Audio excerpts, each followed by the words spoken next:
একদম ডান চোখের ভিতর দিয়ে ওর গুলিটা মস্তিষ্কে চলে গেছে। ওর সাথে যারা ছিল ওরা দেখেছে যে গুলিটা যাওয়ার সাথে ফিনকি দিয়ে রক্ত বের হয়ে গেছে। আমার ছেলেটা আর কোনো কথা বলতে পারে নাই, ওখানেই পড়ে গেছে।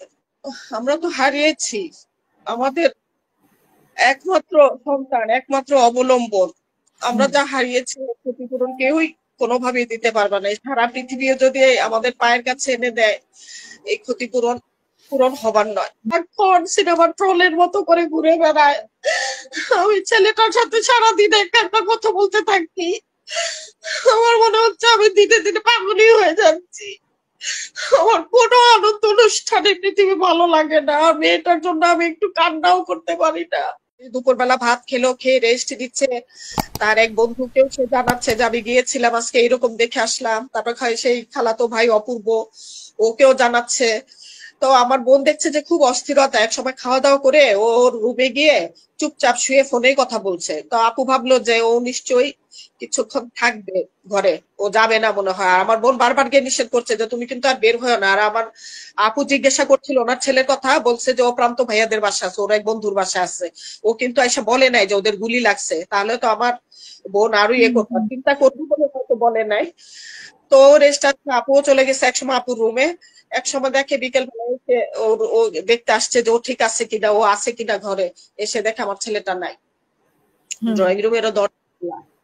তখন তো আপু ভাবছে যে আবার বুঝি চলে গেছে। ও নাকি সেই বাবু দাদাকে আবার ফোন দিয়ে বলছে আমার ঘরে একদম মন টিকতেছে না বাবু দাদা, আমি আন্দোলনে যাবোই, আমি তোমরা কোথায় আছো আমাকে বলো, আমি তোমাদের সাথে আসবো। তারপর ও ঠিকানা দিল, আবার সেই 10 নম্বরের ওখানে গেল। ও যেখানে ওখানে গেছে তখন নাকি একদম শান্ত পরিবেশ ছিল। আরে ওই তখন দেখলো যে আমার বোনের ছেলেটা যে, ও ভাবছে যে ওর গুলি টুলি লাগে নাই, কিন্তু কেউ ওই ওই ততক্ষণে আবার দেখতে পেলো সকালের ঘটনায় ওর পায়েও গুলি লেগেছে এবং রক্ত বের হচ্ছে। তখন ওর বন্ধুরা বললো যে চল তোকে হাসপাতালে নিয়ে যাই। তারপর ওর বন্ধুরা ওকে নিয়ে যাচ্ছে, এখন দেখে যে এক রিক্সা সবাইকে আটতেছে না, তখন আরো 2-3 জনকে রেখে আমার ছেলেটাকে বললো যে তুই ওদের সাথে থাক। ওরা বললো ঠিক আছে আমাদের সাথেই থাক। তারপর ওরা হুম। চলে গেল আবার। আমার বোনের ছেলেটাকে ডাক্তার দেখাতে, তো কিছুক্ষণ পর নাকি আবার দেখলো যে পুলিশ আর ছাত্র লীগ বা আওয়ামী লীগের দল টল একদম সদল বলে এসে ওদের উপর হঠাৎ অতর্কিত ভাবে হামলা করছে। জি, পরিবেশটা তখন সেভাবে। সেই হুম। ছিল। কিন্তু হামলা করার পর নাকি আমার ছেলে নাকি ওদেরকে আগেই বলছে যে হয় মারবো নয়তো মরবো। ওরা এত এত নির্বিচার করতেছে, এত অপমান অপদস্থ, এত মারামারি, আমাদের বোনদের গায়ে পর্যন্ত হাত দিছে। ওই রাতের ওই সামাজিক যোগাযোগ মাধ্যমে দেখেছে ইউনিভার্সিটির মেয়েদেরকে হল থেকে বের করে দিচ্ছে। এগুলা ওর সহ্য হচ্ছিল না। ওর ফেসবুকে আমরা পরে ঢুকেছিলাম, ওর মেসেঞ্জার চেক করে আমরা দেখছি যে মানে কি ধরনের একটা মানে প্রতিক্রিয়া আন্দোলনের জন্য, যে ওর হঠাৎ করে যে কিভাবে ওর খারাপ লেগে গেছে ওই আবু সাইদ আর ওই মেয়েগুলাকে যে অত্যাচার করছে, এগুলো হুম। নিয়ে অনেক লেখালেখি করছে। আরো ফেসবুক পেজও দেখবেন আপনারা হয়তো ঢুকলে। এত মানে আমার ছেলেটা যে এত বড় হয়ে গেছে, আমি ওর ফেসবুকে না ঢুকলাম বুঝতেই পারতাম না যে কিভাবে আমার সেই ছোট্ট সোয়ার্প বাবুটা এত বড় হয়ে গেছে। দেশকে সে এত ভালোবাসে, দেশের জন্য সে দেশের মানুষের জন্য সে জীবনটা দিয়ে দিল। তো যখন আন্দোলন আসছে তখন তো ওই ওর সাথে যে বড় ভাইরা ছিল আমার বোনের ছেলের বন্ধুরা ছিল, বাবু দাদার বন্ধুরা ছিল, ওকে বলতেছে সোহার তো আমাদের হাতে কিন্তু কিছু নাই, তুমি সামনে যাও না, তুমি পিছনে থাকো, তোমার ভাইয়া কিন্তু দায়িত্ব দিয়ে দিচ্ছে। ওরা কিন্তু সামনে আগায় যায় না, কিন্তু আমার ছেলেটা নাকি ওদেরকে দেখে একদম এক দৌড়ে গিয়ে একদম সামনে চলে গেছে। আর বুঝতেই তো পারছেন সামনে যারা ছিল তাদেরকেই তো ওরা হামলা করছে, তাদেরকেই তো ওরা গুলি করছে। জি, ওইগুলিতেই সে ইয়ে হয়েছে। আমার ছেলেটাকে একটা মাত্র গুলি করছে, ওর গায়ে কিন্তু সারা শরীরে আর কোনো একটা গুলির টাচ পর্যন্ত কোনো চিহ্ন লাগে না। নেই। একটা গুলি করেছে একদম ডান চোখের ভিতর দিয়ে। ওর গুলিটা মস্তিষ্কে চলে গেছে। ওর সাথে যারা ছিল ওরা দেখেছে যে গুলিটা যাওয়ার সাথে ফিনকি দিয়ে রক্ত বের হয়ে গেছে। আমার ছেলেটা আর কোনো কথা বলতে পারে নাই, ওখানেই পড়ে গেছে। তা যাই হোক, পরিস্থিতি তো অনেক খারাপ। আমার ছেলেকে আমি একটা ও এসএসসি তে ভালো রেজাল্ট করার পর ওর বাবা তো এই মুহূর্তে মোবাইল দিবেই না।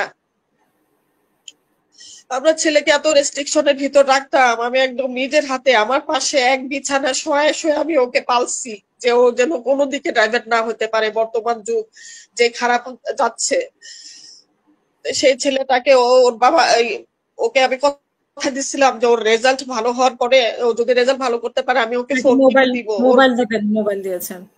মানে আপনার কি মনে ওর হয় যে বাবার ইচ্ছা মোবাইলের ছিল কারণে ওর এখন এই বাবার ইচ্ছা ছিল না দেওয়ার, ওর বাবার ইচ্ছা ছিল না দেওয়ার। তারপর আমি আমি কথা দিয়েছিলাম, আমার ছেলেও রেজাল্ট ভালো করছে, তারপর আমি ওকে একটা আইফোন কিনে দিচ্ছিলাম। সেই আইফোনটাও নাই, আমার ছেলেটাও নাই, আইফোনটা এখন পর্যন্ত পাই নাই। আমার ছেলের খুব প্রিয় ছিল ওই ফোনটা, যে আমার মা দিয়েছে। তো যাই হোক, ওখানে ওপরে আইফোনটা যাওয়ার কি ওর পর বেশ, সাথে ছিল? আইফোন ওর সাথেই ছিল, হ্যাঁ সাথে ছিল, সাথে ছিল। কিন্তু পরে পরে আর পাওয়া যায়নি। অনেক পরে আর পাওয়া যায়নি, আমরা জিডিও করেছি। ও অনেক হুম, কিছু ধারণ করেছিল ফোনটা, ফোনটা পেলে আসলে অনেক কিছুই পাওয়া যেত, আমরা কিছু কিছু পেয়েছি। ফোনটা তো পাওয়া যায়। ওইখানে পড়ে যাওয়ার পর ওর সাথে যে যে দুই ওর ভাইয়ের বন্ধু ছিল, ওরাই আবার ওই বাবু দাদাকে ফোন করে। তো বাবু দাদাকে ফোন করার পর বাবু দাদা তো অস্থির হয়ে গেছে যে এটাও সম্ভব, আমার ভাইয়ের গায়ে কিভাবে গুলি লাগলো। ও তো ওইদিকে ট্রিটমেন্ট চলছিল, ওর গুলি বের করতেছিল। তো ও তো অস্থির হয়ে গেছে। তারপর ও আবার বুদ্ধি করে ও বড় ভাইকে ফোন দিল, বাঁধন। তা আমি তখন মাগরিবের নামাজ পড়তেছি, আমি কিন্তু নিশ্চিত যে আমার ছেলে ঘর থেকে বের হবে না, আমার ছেলে তো এসবে যাবেই না। আর ওর যেহেতু পরীক্ষা চলতেছে, ও খুব আচ্ছা, সিনসিয়ার ছেলে, মা যা বলে মার কথা মতো সে কাজ করে, ও কোনো অবাধ্য সন্তান না। তা যাই হোক, আমি তো মাগরিবের নামাজের জন্য উজু করে আসছি, আর ওই মুহূর্তে কিন্তু বৃহস্পতিবার 18 তারিখ, ওই মুহূর্তে কিন্তু নেটও বন্ধ করে দিচ্ছে সারা বাংলাদেশে, হুম, নেটও পাচ্ছিলাম না কাউকে। তো আমি অজু করে আসছি, আর এই মুহূর্তে আমার বোনের ছেলেটা এই বাঁধন ফোন দিয়েছে। তো বাঁধনের ফোনটা পেয়ে তো আমি বুঝতে পারছি যে ওদের বাসায় আমার ছেলেটা আছে, নিশ্চয়ই আমার ছেলের কোনো খবর আমাকে দিবে না। তো এই মুহূর্তে তো ফোন করার কথা না, আমি বুঝেই ফেলছিলাম। আর কারোর সাথে যোগাযোগ করা যাচ্ছিল না, যে আত্মীয় স্বজন কাউকে জানাবো না, ঢাকাতে জানাতে পারছি না, আমার বাড়িতে জানাতে পারছি, ওর বাবা তো বাড়িতে। জি। তারপরে কি হলো? মানে তারপরে তো মানে আপনারা তো আপনি তো জানলেন। হুম। তো তারপর ওর বাবাকেও জানালাম আমি অনেক কষ্ট করে। ওর বাবা তো শুনে মাগরিবের নামাজ পড়তেছিল, আননোন নাম্বার থেকে আমি পাশের বাড়ির পাশের ফ্ল্যাটের ভাবির থেকে ফোন দিয়ে জানালাম, আমার ফোনে ঢুকছিল না। তারপর ওর বাবা নামাজ পড়ে দেখে যে আননোন নাম্বার, ব্যাক করলো, ব্যাক করার পর তো সব তারপরে শুনলো আপনারা ওই দিন। জানলেন। হুম। জি, সেই জি। সেই ঘটনাগুলো আপনি আমাকে আমার আগেও আমার বলেছেন। আমার বোনের ছেলে বললো যে তোমার তো গুলি লেগেছে, আমরা ওকে অ্যাম্বুলেন্সে করে ঢাকা মেডিকেলে নিচ্ছি। ওরা স্থানীয় কয়েকটা হাসপাতালে নিয়েছিল, কিন্তু ওরা কন্ডিশন দেখে ওখান থেকে ফেরত দিয়েছিল।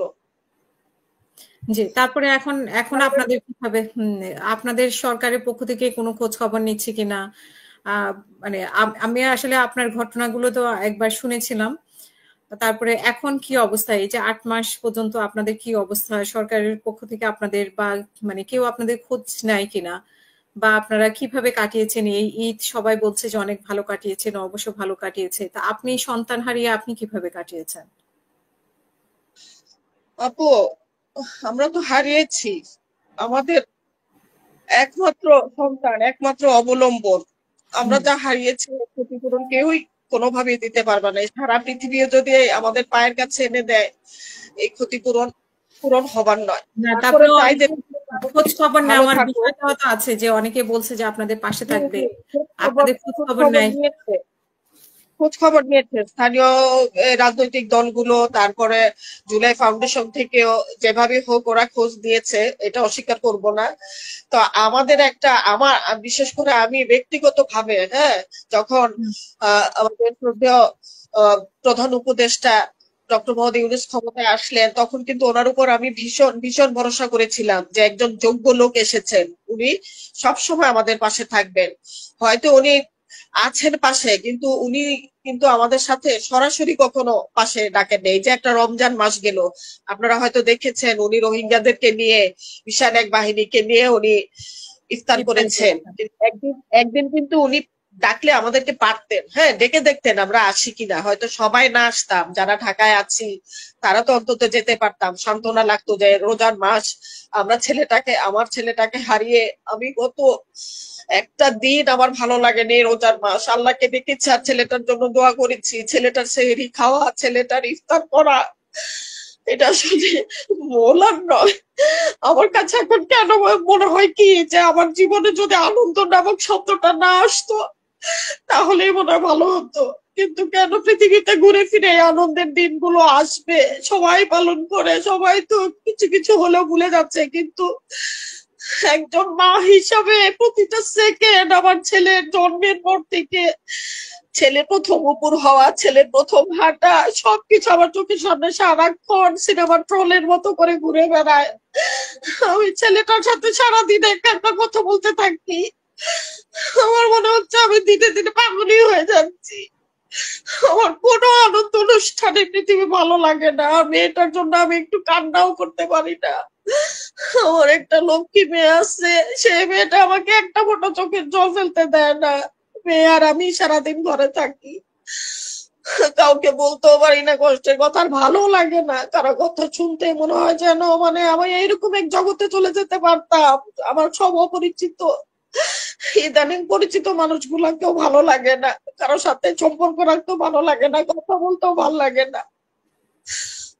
এইভাবে আমার দিন কাটছে। আর ঈদের একটা দিন আসছে, আমার ছেলে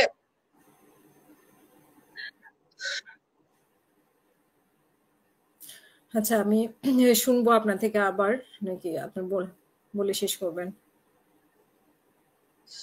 আমার ছেলে 18 বছর 8 মাস 20 দিন বয়সে আমাদের ছেড়ে চলে গেছে। এইটুকু বয়সে আমার বিয়ের সময় আমার শ্বশুর সাহেব বলে দিচ্ছিলেন যে তোমরা তো চাকরি বাকরি করবা, বাড়ির বাহিরে বাহিরে থাকবা, কিন্তু আমার একটা কথা আছে, তোমরা প্রতি ঈদে বাড়িতে আসবা। তো আমার ছেলের জন্মের পর থেকে আমরা কখনো বাড়ির বাহিরে ঈদ করি নাই। গ্রামের বাড়িতে ময়মনসিংহ ঈশ্বরগঞ্জের কুমড়া শাসন গ্রামে গিয়ে ঈদ করতাম। বাড়িতে যারা আছে আমার ননদ ননাসের বাচ্চারা, আমার দেবরের বাচ্চারা সবাই আমাদের জন্য অপেক্ষা করতো। আমার মেয়েটা আমার ছেলেটার 10.5 বছরের ছোট। তো এই ছেলেটাই ছিল বংশের একমাত্র প্রদীপ। ওর জন্য সবাই ঈদ আসলে অপেক্ষা করতো, ওর দাদা দাদু ওর ফুপুরা। তো এই এই এই এই এই এই বছর অবস্থা। ঈদে আমার ছেলে নাই। মানে আমাদের ঈদ যে কিভাবে পালন করছে, আমি কিন্তু কিচ্ছুই রান্না করি নাই। আমার শাশুড়ি, আমি, আমার মেয়েটা আর আমার হাজবেন্ড বাসায় ছিলাম। আস্তে এক এক করে সবারই বিয়ে শাদী হয়ে গেছে, সবাই যার যার সংসার নিয়ে ব্যস্ত। এই ঈদে কিন্তু আর কেউ ছিল না। কিন্তু আমাদের যে কি বিষণ্ণ ভাবে ঈদ গেছে। স্থানীয় রাজনৈতিক দলের কিছু লোক আসছিল আমাদের সাথে আমার দেখা করার জন্য। নববর্ষ আমি কিরকম? নববর্ষ কি? আমি ওনাদের জন্য এক চামচ সেমাই পর্যন্ত দিতে পারি নাই, কারণ আমরা নিজেরাই রান্না করি নাই। আমার ছেলে কিছু ফেভারিট খাবার ছিল, আমি কিছুই সেগুলা করি নাই। আমাদের এলাকার সেই ঐতিহ্যবাহী চালের রুটি আর মাংস আমার ছেলেটা নামাজ পড়ে এসে চাইতো, এবার কিন্তু আমি রুটি বানাতে পারি নাই, আমি রান্নাই করতে পারি নাই। কে খাবে?